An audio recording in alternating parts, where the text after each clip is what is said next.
What's up, guys? Zach again with Fletcher Performance and Paint, giving you an update on the 16 Chevy Silverado we got that we're taking to Rocky Mountain Race Week. I was pretty excited. We had 4 or 5 whole days without much to do but pack.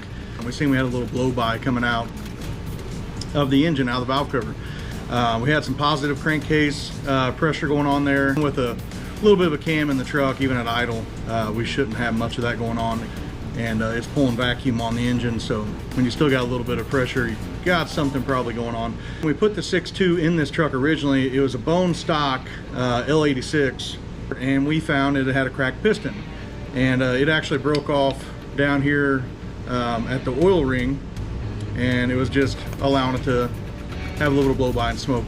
Took it apart, we didn't find any other issues. We knew we were going to put a supercharger on it, but it's just a 1.9 Magnuson or SLP supercharger. One thing led to another, and then we ended up with about 12 pounds of boost. You know, we did an overdrive pulley, we did a crank, and then we did an underdrive supercharger pulley. And we finally got the tuning where we wanted it. We're pushing it pretty hard for what it is, for a stock truck. You know, it's still being stock weight. You know, it's 4,500 pounds. We ended up getting a little bit of smoke coming out of the engine, so we decided to pull the motor out. And what we found, look right here, what we ended up doing was breaking off the piston. We found 4 bad pistons, and what happens, and this is why a lot of you have heard, you know, you need to gap your piston rings if you're going to run boost.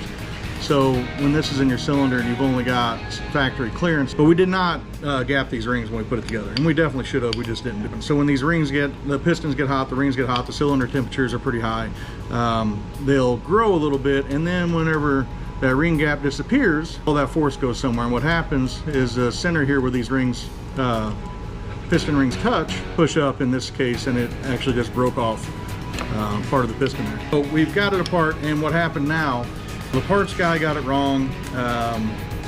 Kind of an inconvenient deal. Couldn't get deliveries, so the rest of the pistons that we could grab new were too far away.